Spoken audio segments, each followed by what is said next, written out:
Praise the Lord. मेरे प्रियो, परमेश्वर का धन्यवाद। Praise Lord, hallelujah. Hallelujah, good morning.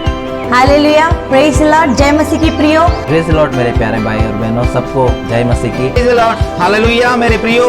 Praise the Lord, जय मसीह और सभी को good morning.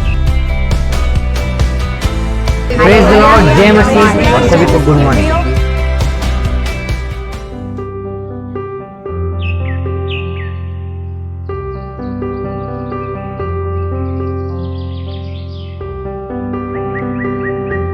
Hallelujah, good morning. Praise the Lord मेरे भाई और बहनों।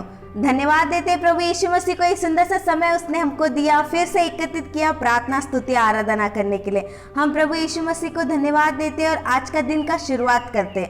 देखते कि प्रभु यीशु मसीह आज हमसे क्या बात करना चाहते हैं। प्रभु यीशु मसीह हर दिन हर वक्त हमें वचन के द्वारा हमसे बात करते हैं मेरे प्यारे भाई और बहनों।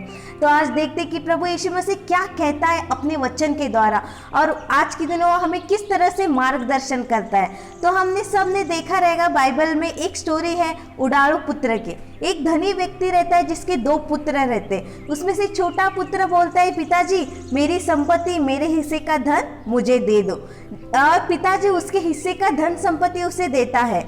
जब उसके हाथ में वो धन संपत्ति आते हैं, तुरंत आने के बाद वो क्या करता है, खुशी और आनंद से भर जाता है। अरे मेरे पास इतना धन संपत्ति आ गया बोलकर, और वो वहाँ से चला जाता है घर छोड़कर, अपने भाई को और पिताजी को छोड़कर। जब वो वहाँ से चला जाता है तो उसके दिमाग में बस यही रहता है कि मेरे पास अभी धन संपत्ति, मैं इससे क्या क्या करूँगा। वो जैसे ही जाता है वहाँ से, उसके मित्र, जब हमारे पास धन संपत्ति रहते हैं तो इस संसार में मेरे प्यारे भाई बहनों, इस संसार में हमें बहुत सारे मित्र मिल जाते, फ्रेंड्स मिल जाते जब हमारे पास बहुत सारी धन संपत्ति रहते। उसके साथ भी वही हुआ। जब उसके पास धन संपत्ति आ गई, उसके पास मित्र भी बहुत आ गए। और जब उसने वो सारा पैसा, उसके पास जो धन संपत्ति था, हर एक जुए, नशे में, मौज मस्ती में, एंजॉयमेंट में, दूसरे सारे व्यसन में, सब कुछ उसने गवा दिया। जब सब पैसा उसने गवा दिया और वो कंगाल बन गया, तब उसके मित्र भी उसे छोड़कर चले गए और वो अकेला हो गया। तुरंत वो अकेले होते ही उसने देखा कि अभी तो उसके पास पैसा नहीं है, ना ही खाने के लिए पैसा है, रहने के लिए घर है, क्या करूँगा। जब तक पैसा था सब कुछ सही चल रहा था, सब कुछ था उसके पास, धन संपत्ति, दोस्त, घर, खाना पीना, सब कुछ। पर जैसे खाना पीना सब कुछ चला गया पैसे के साथ, मित्र भी चले गए। भूख इंसान को बहुत कुछ याद दिलाता है मेरे प्यारे भाई और बहनों। उसी तरह से उसे बहुत भूख लगा, वो दर दर भटकने लगा। भटकते उसे खाने के लिए कुछ नहीं मिला। तब उसने एक व्यक्ति को पूछा कि क्या मुझे आप काम दे सकते हो, मुझे खाना पानी दे सकते हो। तो उस व्यक्ति ने कहा कि मुझे एक नौकर की ज़रूरत है मेरे सुअरों को पालने के लिए। तब उसने, अभी उसकी हालत इतना बेबस, इतना लाचार हो गया था कि उसने उस काम के लिए भी हाँ बोल दिया। हाँ बोलते हो, और उसने कहा जहाँ पे सुअर रहते वहाँ पे तुम्हें रहना पड़ेगा और उनके साथ ही खाना पीना पड़ेगा बोलकर वो उन बातों के लिए मान गया और वहाँ पर रहने लगा।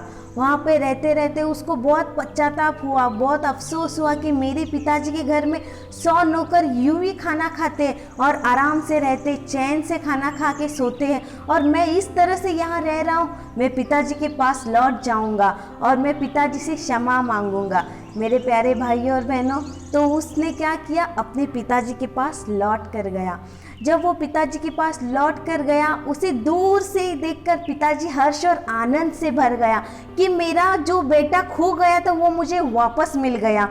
पिताजी ने ये नहीं देखा कि उसने क्या गलती की है, पिताजी ने ये देखा कि वो फिर से पश्चाताप कर कर मेरा बेटा मेरे पास आया है। उसके पिताजी ने हर्ष और आनंद से भरकर बहुत बड़ा एक उत्साह रखा, बहुत बड़ा पार्टी रखा, सारे गांव वालों को बुलाया, सब कुछ किया, हर्ष और आनंद के साथ अपने बेटे का स्वागत किया। वो सब कुछ उसे फिर से दिया जो उसने खोया था और उसे अपनाया।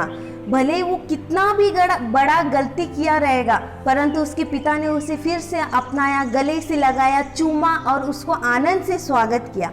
मेरे प्यारे भाइयों और बहनों, वो उसके पिताजी ने उसके साथ वैसा क्यों किया होगा? क्योंकि वो अपने बेटी से प्यार करता है। भले एक माँ बाप को 10 बच्चे क्यों ना हो, 2 बच्चे क्यों ना हो, हर एक बच्चा उसके दृष्टि में अनमोल होता है। उसका बच्चा उसके लिए बहुत खास होता है। उसी तरह से उसको भी अपना बेटा बहुत प्यारा था, इसलिए उसने उसकी हर एक गलती को माफ़ किया और उसे फिर से अपनाया। मेरे प्यारे भाइयों और बहनों, उसी तरह से आज प्रभु यीशु मसीह हमसे प्यार करता है और हमसे कहता है कि मेरी दृष्टि में तुम अनमोल हो और प्रतिश्रेष्ठ होकर कर बोलता है। मेरे प्यारे भाई और बहनों, भले हम कितनी गंदगी में रहेंगे, कितने दुख सह रहेंगे, हमने गलत काम किए रहेंगे, हम पाप में रहेंगे, हमने बहुत कुछ नहीं चाहे सो काम किया रहेगा, पर जब हम मन फिराते हैं, जब हम परमेश्वर के पास रोकर प्रार्थना करते कि परमेश्वर मैंने जो किया वो गलत किया, मुझे माफ़ करो, क्षमा करो करके जब हम प्रार्थना करते हैं मेरे प्यारे भाई और बहनों, उस समय परमेश्वर कहता है कि मेरा जो बेटा था खो गया था वो मुझे वापस मिला। हम वचन के द्वारा देखते कि परमेश्वर हमसे क्या बोलते हैं। हम एक वचन पढ़ते यशायाह 43 में 4, मेरी दृष्टि में तुम अनमोल हो और प्रतिश्रेष्ठ ठहरते हो और मैं तुमसे प्रेम रखता हूँ। ये वचन हमें यही सिखाता है कि परमेश्वर हर एक बेटे को प्रतिश्रेष्ठ मानता है, हर एक को अनमोल मानता है। भले पूरी दुनिया में उसके बच्चे हैं, पूरी सृष्टि उसने रची है, उसके पास लाखों हजारों बच्चे, पर आप उसमें से एक हो। आपको वो प्रतिश्रेष्ठ मानता है और अनमोल मानता है। मेरे प्यारे भाई और बहनों, कल का दिन जो था वो बीत गया। आज अपना मन फिराओ, पश्चाताप करो, रो, गिड़गिड़ाओ परमेश्वर के सामने और परमेश्वर को बोलो, पिता परमेश्वर, मैं जो आपका बेटा था, मैंने अपनी गलती मानी है, मुझे क्षमा करो कर परमेश्वर के पास प्रार्थना करो। तब वो आपके हर एक गलती को क्षमा करेगा और हर्ष और आनंद के साथ आपको गले लगाएगा, आपको चूमेगा और आपको आशीर्वादित करेगा, क्योंकि परमेश्वर आपसे प्रेम करता है। मेरे प्यारे भाइयों और बहनों, इसीलिए आज के दिन हर एक चिंता को, हर एक परेशानी को पीछे छोड़ो और प्रार्थना करो। मन से, पूरे मन से, दिल से, शरीर से प्रार्थना करो और परमेश्वर को बोलो, परमेश्वर मैं आपका बेटा हूँ, मैं आपकी बेटी हूँ। परमेश्वर भी आनंद और उत्साह के साथ आपको गले लगाएगा और बोलेगा, मेरा बेटा जो था खो गया था वो वापस आया है। इसलिए हम सब मिलकर प्रार्थना करते कि परमेश्वर ने हमारे हर एक गलती को देखकर नज़रअंदाज किया और हमसे प्रेम रखा। उसी तरह से हमें भी, भले हमारे घर में भाई बहनों के बीच में, आस पड़ोस के बीच में छोटी बड़ी गलतियां होती रहेंगी, मन मुटाव होते रहेंगे, मेरे प्यारे भाई और बहनों, उसको मन में नहीं रखना है, उसको खींचना नहीं है रब्बल के जैसे। हम जब एक गलती किसी से हो जाता है तो उसे रब्बल की तरह खींचते वो खींच के टूट जाता है। मेरे प्यारे भाई और बहनों, उस लड़ाई को, झगड़े को ख़त्म करो और एक दूसरे को गले लगाओ और माफ़ करो और प्रेम से एक दूसरे के साथ रहो। परमेश्वर ने आज का दिन हमें दिया है प्रेम से एक दूसरे के साथ रहने के लिए, एक दूसरे को गले लगाने के लिए। इसलिए अपना जो भी झगड़ा, मन मुटाओ, उसे रब्बल की तरह मत खींचिए, खींचते टूट जाएगा, परंतु उसे एक करने के बारे में सोचिए।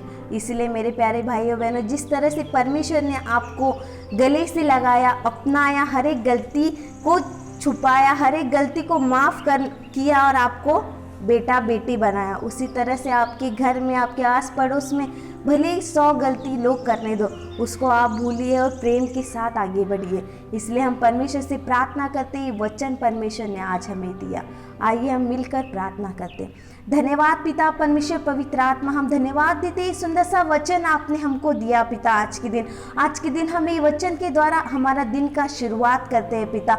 आज के दिन के शुरुआत में, आरंभ में आपने बोला है कि तुम अनमोल हो, प्रतिश्रेष्ठ हो कर बोला है पिता परमेश्वर, पवित्र आत्मा। ये वचन हम अपने मन में रखकर आगे बढ़ते हैं पिता, और हमें एक दूसरे से प्रेम करने के लिए आपने सिखाया पिता। एक दूसरे के साथ एकता से चलने के लिए हमें मदद सहायता कीजिए पिता परमेश्वर, पवित्र आत्मा, हम धन्यवाद देते हैं पिता इस वचन के लिए। पिता परमेश्वर, पवित्र आत्मा, यीशु मसीह, हमारी हर एक गलती को, हमारे हर एक गुनाह को, हर एक पाप को आपने धोया, आपने शुद्ध किया और आपने अपना बेटी बेटा बनाया पिता, और अपना बेटा बेटी बनने का अधिकार हमें दिया पिता। आपने हमको गले से लगाया, इसलिए हम आपको धन्यवाद देते पिता परमेश्वर। पवित्र आत्मा, आपसे प्रार्थना विनंती करते पिता कि आप में आपके बच्चे बनकर चलने के लिए हमें मदद सहायता कीजिए पिता परमेश्वर। पवित्र आत्मा, प्रेम से एक दूसरे के साथ रहने के लिए हमें मदद सहायता कीजिए पिता। Thank you Lord, thank you Jesus, hallelujah, amen.